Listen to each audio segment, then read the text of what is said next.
जय हिंद बच्चों। कल हम सभी ने एक्सरसाइज 4.2 को सॉल्व किया था। हमने एक्सरसाइज 4.2 में क्वेश्चन नंबर 1 और 2 को सॉल्व करके देखा था। ठीक है, हम लोगों ने क्वेश्चन नंबर 1 कर लिया था और क्वेश्चन नंबर 2 कर लिया था। आज हम सभी question number 3, question number 4, question number 5 और क्वेश्चन नंबर 6 को सॉल्व करने वाले हैं। तो सबसे पहले मैं क्वेश्चन नंबर जो 3 है उसको मैं पढ़ के बता रहा हूँ कि क्वेश्चन है क्या, क्वेश्चन क्या कह रहा है, फिर उसके बाद हम लोग आगे बढ़ेंगे। ठीक है, क्वेश्चन आपसे कह रहा है कि find two numbers whose sum is 27 and product is 182। आपसे क्वेश्चन कहा जा रहा है कि हमको दो नंबर निकालने हैं, ऐसे दो नंबर निकालने हैं जिनका सम कितना दिया हुआ है 27 और प्रोडक्ट यानी कि मल्टीप्लाई दोनों नंबर्स का कितना दिया हुआ है 182। अब हम बढ़ते हैं क्वेश्चन की तरफ कि हम लोग क्वेश्चन कैसे सॉल्व करेंगे, क्वेश्चन को कैसे हम लोग आगे करेंगे। ठीक है, तो देखिए सबसे पहली चीज क्वेश्चन में दो नंबर्स की बात की जा रही है। क्वेश्चन में कितने नंबर की बात की जा रही है? दो नंबर की। पहला नंबर हमने मान लिया कि पहला नंबर क्या है, x है। मान लेते हैं कि पहला नंबर क्या है, x। तो दूसरा नंबर जो हो जाएगा वो दूसरा नंबर क्या हो जाएगा 27 माइनस एक्स। इसको हमने 27 माइनस एक्स क्यों माना है? इसको हमने 27 माइनस एक्स इसलिए माना है क्योंकि क्वेश्चन में कह रहा है कि सम ऑफ टू नंबर्स इज 27। ठीक है, तो पहला नंबर x हो गया, दूसरा नंबर 27 माइनस एक्स। फर्स्ट और सेकंड का अगर हम सम करेंगे तो x प्लस 27 माइनस एक्स होगा, जहां पे x और x कट जाएगा, बचेगा क्या 27। ठीक, उसके बाद से अकॉर्डिंग टू द क्वेश्चन वो आपसे कह रहा है कि इन दोनों नंबर्स का जो प्रोडक्ट है, दोनों ही नंबर का प्रोडक्ट कितना दिया हुआ है? दोनों नंबर का प्रोडक्ट दिया हुआ है 182। ठीक है, तो लिखेंगे हम यहाँ पे x multiply 27 minus x is equals to 182। अब हम इसको सॉल्व करते हैं। सॉल्व करने के लिए क्या करेंगे, x से पहले हम इन दोनों में क्या करेंगे, मल्टीप्लाई करेंगे। तो ये हो जाएगा 27x minus x square equals to 182। अब 182 को हम इधर लेके आएंगे तो वो क्या हो जाएगा 27x minus x square minus 182 equals to 0। अब इसको हम रीअरेंज करके लिखेंगे minus x square plus 27x minus 182 equals to 0। हमने कल के वीडियो में भी बताया था कि एक्स स्क्वायर का जो कोफिशिएंट है वो निगेटिव नहीं होना चाहिए। ठीक है, तो एक्स स्क्वायर का जो कोफिशिएंट है उसको हमको क्या करना है, उसको पॉजिटिव करना है। पॉजिटिव करने के लिए पूरे इक्वेशन में हम क्या करेंगे, माइनस से मल्टीप्लाई। तो जब पूरे इक्वेशन में हम माइनस से मल्टीप्लाई करेंगे तो क्या हो जाएगा, ये हो जाएगा x square minus 27x plus 182 equals to 0। Sign सबका चेंज हो जाता है। जब भी हम किसी भी इक्वेशन में माइनस से मल्टीप्लाई करते हैं तो पूरे टर्म्स का जो साइन होता है वो क्या होता है, चेंज हो जाता है। ठीक, अब हमको इसको फैक्टराइज करना है। फैक्टराइज कैसे करेंगे, मिडिल टर्म को स्प्लिट करके हम क्या करेंगे, फैक्टराइज करेंगे।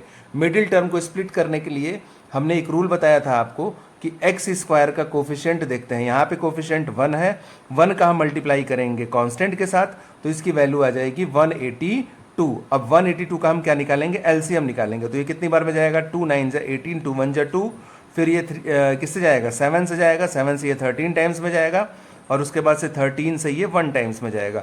अब इन्हीं तीनों नंबर का हम यूज़ करेंगे और इन्हीं तीनों नंबर का यूज़ करके हमको ऐड करके 27 लाना है। तो देखिए 7 2 जा 14 और 14 में 13 ऐड करेंगे तो कितना आएगा 27।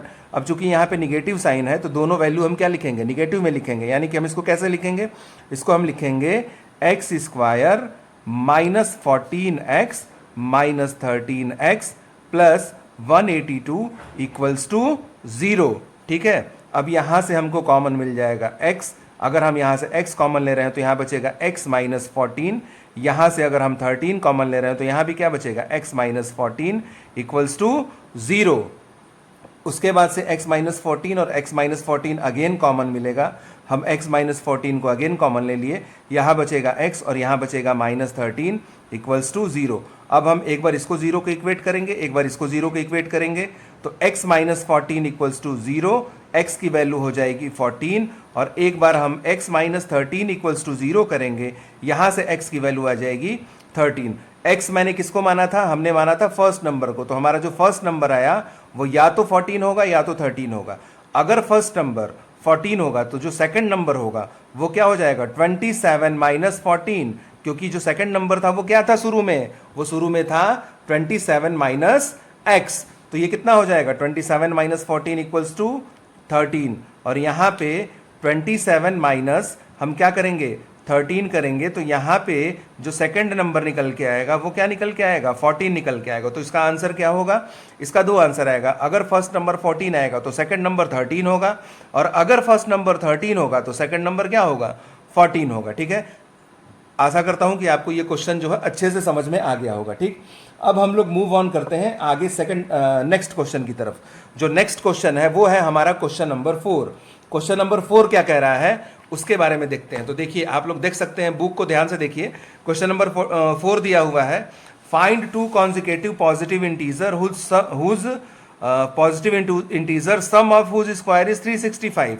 हमको लगातार पॉजिटिव इंटीजर बताने हैं, दो लगातार पॉजिटिव इंटीजर बताने हैं जिसके स्क्वायर का सम कितना है 365 है। ठीक है, कॉन्जिक्यूटिव इंटीजर की जब भी बात आती है तो कॉन्जिक्यूटिव इंटीजर का मतलब होता है कि अगला नंबर, सीधे हम याद रखेंगे उसको क्या, अगला नंबर। अब चूंकि पॉजिटिव है तो वैल्यू हम कोई भी क्या लेंगे, पॉजिटिव लेंगे, इसमें निगेटिव की बात नहीं की जा रही है। ठीक है, जैसे मान लीजिए कि अगर एक नंबर मैं 5 मान ले रहा हूं तो जो उसका अगला नंबर हो जाएगा वो क्या होगा 6 हो जाएगा।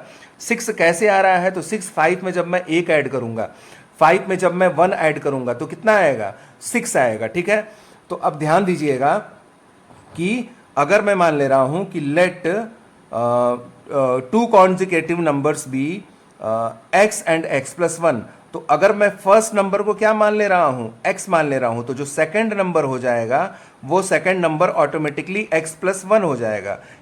इस x में अगर हम 1 ऐड कर देंगे तो इसके बाद वाला नंबर आ जाएगा, ये इतना सबको पता होगा। ठीक है, तो अब सुनिए, अब क्वेश्चन कह रहा है कि इनके स्क्वायर का सम 365 है, तो स्क्वायर का सम करिए भाई अकॉर्डिंग टू द क्वेश्चन। तो ये क्या हो जाएगा x का स्क्वायर प्लस x प्लस 1 का होल स्क्वायर इक्वल्स टू 365। ठीक है, तो अब x का स्क्वायर ये x स्क्वायर होगा, ये x प्लस 1 का स्क्वायर यानी कि a प्लस बी के होल स्क्वायर के फॉर्म में इसको हम तोड़ेंगे तो ये क्या होगा x square plus 1 plus 2x equals to 365। अब हम क्या लिखेंगे इसको, x स्क्वायर और x स्क्वायर क्या हो जाएगा, ये हो जाएगा 2x स्क्वायर और ये हो जाएगा प्लस 2x, और 1 में से जब 365 इधर जाएगा तो माइनस होगा, तो माइनस होगा तो इसकी वैल्यू क्या हो जाएगी, इसकी वैल्यू हो जाएगी माइनस 364 इक्वल्स टू 0। अब इस पूरे इक्वेशन को हम 2 से डिवाइड करेंगे, जब पूरे इक्वेशन को 2 से डिवाइड करेंगे तो क्या हो जाएगा एक्स स्क्वायर प्लस एक्स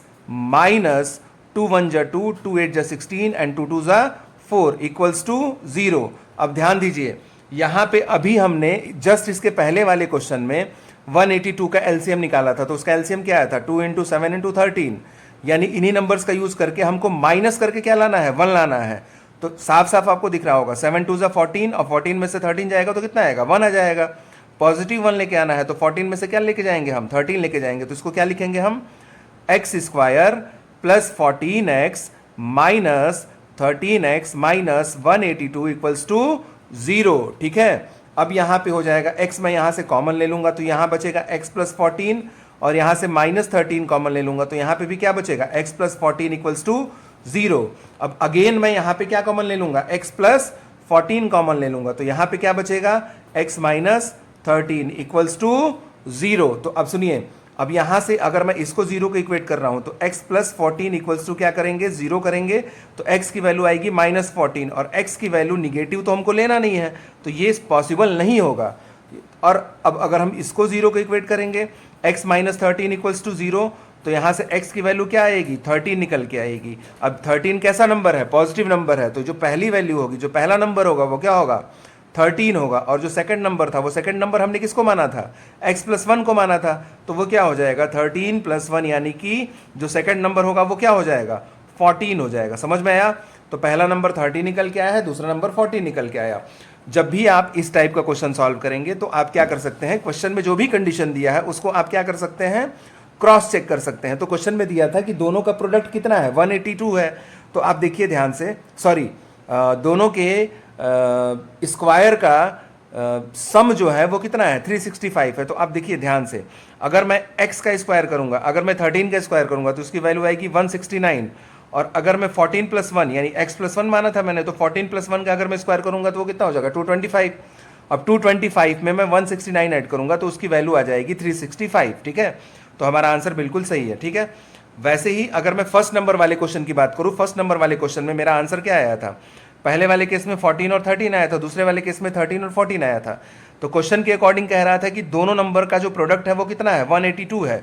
तो आप अगर 14 और 13 का मल्टीप्लाई करेंगे या फिर 13 और 14 का भी मल्टीप्लाई करेंगे तो प्रोडक्ट कितना आएगा 182 आएगा। तो इस टाइप का क्वेश्चन जब भी एग्जाम में आए तो आप एक बार खुद से क्रॉस चेक कर लीजिए कि आपका आंसर सही है कि गलत है। ठीक है, इससे संतुष्टि मिल जाती है, आपके अंदर एक इनर कॉन्फिडेंस डेवलप होता है। ठीक है, अब हम लोग बढ़ते हैं नेक्स्ट क्वेश्चन की तरफ। नेक्स्ट क्वेश्चन क्या कह रहा है सुनिए।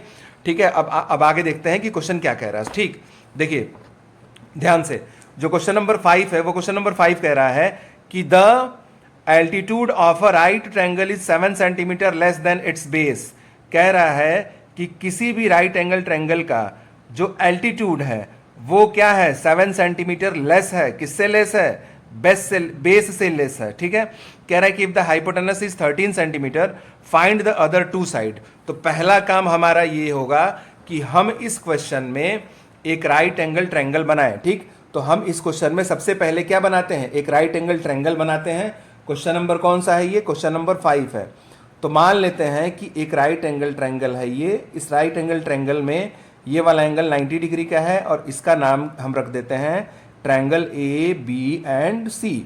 अब किसी भी राइट एंगल ट्रायंगल में 90 डिग्री के सामने वाली जो साइड होती है वो हाइपोटेनस होती है। ठीक है, और क्वेश्चन के हिसाब से जो हाइपोटेनस दिया हुआ है वो हाइपोटेनस दिया हुआ है 13 सेंटीमीटर। तो यहाँ पे मैंने क्या लिख दिया है 13 सेंटीमीटर लिख दिया है। ठीक, अब क्वेश्चन में कह रहा है कि जो एल्टीट्यूड है वो बेस से 7 सेंटीमीटर क्या है कम है। ठीक है, तो मैं मान लेता हूं यहां इस क्वेश्चन में आपको दिख रहा होगा, इस फिगर में आपको दिख रहा होगा कि बेस क्या है ए बी है। तो मैं मान लेता हूं कि बेस क्या है एक्स है। तो जो एल्टीट्यूड होगा वो एल्टीट्यूड कितना हो जाएगा x minus 7 according to the question. अब पाइथागोरस ट्रायंगल में राइट एंगल ट्रायंगल में पाइथागोरस थ्योरम हम क्या करते हैं अप्लाई कर सकते हैं। तो पाइथागोरस थ्योरम क्या कहता है, पाइथागोरस थ्योरम कहता है कि किसी भी राइट एंगल ट्रायंगल में बेस का स्क्वायर यानी कि ए बी का स्क्वायर और प्लस परपेंडिकुलर का स्क्वायर यानी कि BC का स्क्वायर इक्वल्स टू हाइपोटेनस का स्क्वायर यानी कि AC का स्क्वायर। यहां पे हम लिख देंगे इन राइट ट्रायंगल ABC यानी कि राइट ट्रायंगल ABC में हम क्या लिख सकते हैं AB का स्क्वायर प्लस BC का स्क्वायर इक्वल्स टू AC का स्क्वायर। AB की वैल्यू कितनी दी हुई है x दी हुई है, तो x का स्क्वायर प्लस BC की वैल्यू कितनी दी हुई है x माइनस 7, तो x माइनस 7 का स्क्वायर इक्वल्स टू AC की वैल्यू कितनी दी हुई है 13, तो 13 का स्क्वायर हो जाएगा ये। अब यहाँ पे इसको हम सॉल्व करेंगे, ये हो जाएगा x का स्क्वायर प्लस ये हो जाएगा x का स्क्वायर प्लस 49 और ये माइनस 14x इक्वल्स टू 169। ठीक है, अब हम इसको लिखेंगे तो x स्क्वायर और x स्क्वायर मिलके हो जाएगा 2x स्क्वायर, ये हो जाएगा माइनस 14x। अब अगर मैं इसको इधर लेके आ रहा हूँ तो 49 में से 169 जाएगा तो ये हो जाएगा 120 इक्वल्स टू 0। अब इसको मैं इस पूरे इक्वेशन को 2 से डिवाइड कर दे रहा हूँ। ठीक, तो ये क्या हो जाएगा, ये हो जाएगा x square minus 7x minus 60 equals to 0। अब 60 का मैं क्या करूंगा एलसीएम लूंगा, 60 का क्या करूंगा एलसीएम लूंगा। तो यहाँ पे मैं 60 का एलसीएम लिया, ये कितना आ गया 30 आ गया, ये कितना आ गया 15 आ गया, ये कितना आ गया 5 आ गया, ये कितना आ गया 1 आ गया। अब यहाँ पे ये वाला साइन देखते हैं, कांस्टेंट के बगल वाला, कांस्टेंट के बगल में कौन सा साइन है निगेटिव है, यानी कि माइनस करके हमको क्या लेके आना है 7 लेके आना है। तो 2 2 ज़ा 4, 4 3 ज़ा 12, 12 में से 5 जाएगा तो कितना आएगा 7 आएगा। लेकिन आपको ध्यान ये देना है कि यहाँ पे -7 लिखा हुआ है, इसका मतलब हम क्या करेंगे, हम करेंगे -12 प्लस 5, तभी क्या आएगा -7 आएगा। ठीक है, अगर आप उसको वैसे नहीं करना चाहते हो, आप 12 - 5 लिखना चाहते हो तो भी आप 12 - 5 लिख सकते हो, उसमें कोई दिक्कत नहीं है। यहाँ पे देखिए, यहाँ पे हम करेंगे क्या, यहाँ पे लिखेंगे एक्स स्क्वायर माइनस, अब 7 की जगह पे मैं क्या लिख दूंगा 12 - 5 और into x minus 60 equals to 0। अब अगेन एक्स स्क्वायर मल्टीप्लाई करेंगे माइनस से तो ये क्या हो जाएगा -12x और minus minus plus 5x minus 60 equals to 0। अब यहाँ पे मैं कॉमन ले लूंगा x, तो यहाँ पे क्या बचेगा x माइनस 12। यहाँ से मैं प्लस 5 कॉमन ले लूंगा, यहाँ क्या बचेगा x माइनस 12 इक्वल्स टू 0। एक बार यहाँ से x माइनस 12 और x माइनस 12 अगेन मैं कॉमन ले लिया, तो यहाँ से x माइनस 12 कॉमन ले लूंगा, यहाँ क्या बचेगा x प्लस 5 इक्वल्स टू 0। तो यहाँ पे हो जाएगा x माइनस 12 इक्वल्स टू 0, तो x की वैल्यू कितनी आ जाएगी 12। और यहाँ से आ जाएगा x प्लस 5 इक्वल्स टू 0, तो x की वैल्यू कितनी आ जाएगी -5। तो देखिए कभी भी इस राइट एंगल ट्रायंगल में जो x की वैल्यू होगी वो निगेटिव तो नहीं होगी, सबको पता होगा। तो x की वैल्यू कौन सी लेंगे हम, पॉजिटिव लेंगे, ठीक है, क्योंकि कोई भी ट्रायंगल बनाएंगे तो उसकी जो भी साइड आएगी वो निगेटिव में तो नहीं आती है, कोई भी साइड की वैल्यू किस में आती है, पॉजिटिव ही आती है, ठीक है। तो अब सुनिए ध्यान से, तो यहाँ से x की वैल्यू कितनी आ जाएगी 12 आ जाएगी। तो अगर x मैंने बेस कितना माना था शुरू में, मैंने बेस माना था x, तो यहाँ से बेस की वैल्यू कितनी आ गई, बेस की वैल्यू आ गई 12। और मैंने एल्टीट्यूड यानी कि हाइट कितना माना था, हाइट हमने माना था x माइनस 7। तो x माइनस 7 यानी कि 12 माइनस 7 यानी कि कितना आ जाएगा 5 सेंटीमीटर, कितना आ जाएगा 5 सेंटीमीटर। तो बेस की वैल्यू आ जाएगी 12 सेंटीमीटर और हाइट की वैल्यू कितनी आ जाएगी, एल्टीट्यूड की वैल्यू आ जाएगी 5 सेंटीमीटर। और आप देख लीजिए, अगर आप चाहेंगे कि मैं इस क्वेश्चन को क्रॉस चेक करूं तो आप क्रॉस चेक कर करके भी आप आंसर बता सकते हो कि आपका आंसर गलत है कि आंसर सही है। तो देखिए कैसे हम चेक करेंगे क्रॉस, यहाँ पे दिया हुआ है कि हाइपोटेनस कितना है 13 है, तो आप वैल्यू चेक कर सकते हैं, बेस का स्क्वायर प्लस परपेंडिकुलर का स्क्वायर बराबर हाइपोटेनस के स्क्वायर के बराबर वैल्यू आनी चाहिए। तो यहाँ पे बेस का स्क्वायर 12 है, 12 का स्क्वायर कितना होता है 144, और एल्टीट्यूड का स्क्वायर 5 का स्क्वायर कितना होगा, हाइट का स्क्वायर 25, और 25 और 144 को मैं जब जोड़ूंगा तो हमारा वैल्यू कितना आएगा 169 आएगा, और 169 का जब मैं स्क्वायर रूट करूंगा तो वैल्यू कितनी आ जाएगी 13 आ जाएगी, मतलब हाइपोटेनस कितना आ गया 13। तो ये जो लास्ट में मैंने बताया है आंसर तो आपका ये और ये होगा, लेकिन लास्ट में मैंने क्रॉस चेक करने के लिए बताया है कि आप जो भी आंसर निकाल रहे हो अगर आप चाहो तो आप खुद से चेक करके भी आंसर निकाल सकते हो। समझ में आ रहा है। अब बढ़ते हैं हम क्वेश्चन नंबर 6 की तरफ। देखिए क्वेश्चन नंबर 6 क्या कह रहा है, ध्यान से सुनना है। क्वेश्चन नंबर 6 आपसे कह रहा है कि a cottage industry produce a certain number of pottery articles in a day, it was observed on a particular day the cost of production of each article was 3 more than twice the number of article produced on that day. If the total cost of the production on that day was rupees 90, find the number of article produced and the cost of each article। ठीक है, हमको cost भी बताना है और हमको क्या बताना है, हमको ये बताना है कि कितना प्रोडक्शन हुआ है। ठीक है, मान लेते हैं let x article produce in one day, let x article produce in one day। ठीक है, अब according to the question cost of one article equals to दिया हुआ है 3 more than twice the number of article। तो हमने माना है कि x आर्टिकल बन रहे हैं एक दिन में, तो जो कॉस्ट हो जाएगा वो x के ट्वाइस से 3 ज्यादा यानी कि 2x प्लस 3। ठीक है, आप इसको ऐसा समझ सकते हैं कि आप अगर मान लीजिए कि किसी भी कॉटेज इंडस्ट्री हो या फिर कुछ भी दिया हुआ, कोई भी इंडस्ट्री दिया हुआ है और आपसे कह रहा है कि कुछ आर्टिकल एक दिन में बनाए जा रहे हैं, तो मैं मान लेता हूं अपने मन से कोई एक नंबर की एक दिन में 10 आर्टिकल क्या हो रहे हैं, प्रोड्यूस हो रहे हैं। तो अगर एक दिन में 10 आर्टिकल प्रोड्यूस हो रहे हैं तो क्वेश्चन के अनुसार कह रहा है कि 1 आर्टिकल का जो कॉस्ट है ना वो प्रोड्यूस हुए आर्टिकल्स के 2 टाइम्स से 3 ज्यादा है। तो अगर 10 आर्टिकल्स प्रोड्यूस हो रहे हैं तो इसका कॉस्ट कितना हो जाएगा, इसके 2 टाइम्स से 3 ज्यादा कितना हो जाएगा, 10 2 20 और 20 और 3 कितना हो जाएगा 23। अगर मैं आपसे बोल रहा हूं कि टोटल कॉस्ट की वैल्यू कितनी होगी तो आप सिंपल क्या करोगे, दोनों का मल्टीप्लाई कर दोगे, तो 10 इंटू 23 कितना हो जाएगा 230 हो जाएगा। इसी तरीके से क्वेश्चन में कह रहा है टोटल कॉस्ट, आपको क्वेश्चन में दिया हुआ है टोटल कॉस्ट की जो वैल्यू है वो 90 है, कितनी है 90। टोटल कॉस्ट की वैल्यू कितनी दी हुई है क्वेश्चन में 90 रुपीज दी हुई है। ठीक है, अब टोटल कॉस्ट x के फॉर्म में क्या हो जाएगा, तो x इंटू 2x प्लस 3, तो ये हो जाएगा x into 2x plus 3 equals to 90। अब इसको सॉल्व करिए, क्या हो जाएगा 2x स्क्वायर प्लस 3x, ये 90 इधर जाएगा तो माइनस 90 इक्वल्स टू 0। अब मैंने बताया है कि एक्स स्क्वायर का जो कॉफिशिएंट होता है उसका मल्टीप्लाई करते हैं हम लोग कांस्टेंट में, तो 2 का मल्टीप्लाई 90 में अगर हम करेंगे तो इसकी वैल्यू कितनी आ जाएगी 180 आ जाएगी। अब 180 का हम एलसीएम निकालेंगे, ये हो जाएगा 90, ये हो जाएगा 45, ये हो जाएगा 15, ये हो जाएगा 5 और ये हो जाएगा 1। अब इन्हीं नंबर्स का यूज करके हमको माइनस करके क्या लेके आना है, 3 लेके आना है। तो देखिए 5 3 जा 15 और 3 2 जा 6 और 6 2 जा 12। तो 15 में से अगर मैं 12 घटाऊंगा तो हमारे पास वैल्यू कितनी आएगी, 3 वैल्यू आएगी। तो इसको मैं क्या लिखूंगा, 2x square plus 15x minus 12x minus 90 equals to 0। यहां से मैं x कॉमन ले लूंगा तो हमारी वैल्यू आ जाएगी 2x प्लस 15। यहां से मैं माइनस 6 कॉमन ले लूंगा तो यहां से वैल्यू कितनी आ जाएगी 2x प्लस 15 इक्वल्स टू 0। अब अगेन 2x प्लस 15 और 2x प्लस 15 क्या हो जाएगा, कॉमन हो जाएगा। तो यहां से 2x प्लस 15 मैं कॉमन ले लिया हूं, यहां पे क्या बचेगा x और यहां पे क्या बचेगा माइनस 6 इक्वल्स टू 0। एक बार इसको मैं 0 को इक्वेट करूंगा तो ये हो जाएगा 2x प्लस 15 इक्वल्स टू 0। तो 2x इक्वल्स टू माइनस 15 और x की वैल्यू हो जाएगी माइनस 15/2, जो कि संभव ही नहीं है क्योंकि किसी भी इंडस्ट्री में माइनस में नंबर ऑफ आर्टिकल थोड़ी प्रोड्यूस होंगे। तो अब अगर मैं x माइनस 6 इक्वल्स टू 0 करूंगा तो यहां से x की वैल्यू कितनी आ जाएगी, 6 आ जाएगी। तो इस हिसाब से उस कॉटेज इंडस्ट्री में एक दिन में कितने आर्टिकल प्रोड्यूस हो रहे हैं, 6 आर्टिकल प्रोड्यूस हो रहे हैं। और अगर मैं 1 आर्टिकल का कॉस्ट मैं आपसे पूछूं तो कॉस्ट क्या है, इसके 2 टाइम से 3 ज्यादा है, यानी 2x प्लस 3 है। तो 2x प्लस 3 है यानी कि इसके 2 टाइम से 3 ज्यादा है, तो 6 इंटू 2 प्लस क्या हो जाएगा 3 हो जाएगा इसका कॉस्ट, यानी कि 6 2 जा 12, 12 और 3 कितना हो जाएगा 15 रुपीज। समझ में आया। आप देख लीजिए, अगर आप चाहोगे कि क्रॉस चेक करके मैं इसका आंसर चेक करूं तो टोटल कॉस्ट की वैल्यू कितनी थी 90 रुपीज थी।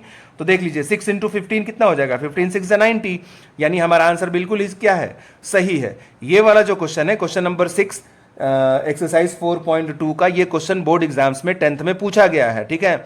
और क्वेश्चन बहुत ही इजी है और एग्जाम्पल में भी ऐसा क्वेश्चन दिया हुआ है। कल हमने इस क्वेश्चन को, एग्जाम्पल वाले क्वेश्चन को हमने कल डिस्कस भी किया था। तो आगे हम लोग धीरे धीरे करके सारे क्वेश्चन को डिस्कस करेंगे। एनसीईआरटी के कोई भी क्वेश्चन नहीं छूटेगा, मेरा ये आपसे पर्सनल वादा है कि एक क्वेश्चन एनसीईआरटी का नहीं छूटेगा, सारा क्वेश्चन सॉल्व किया जाएगा।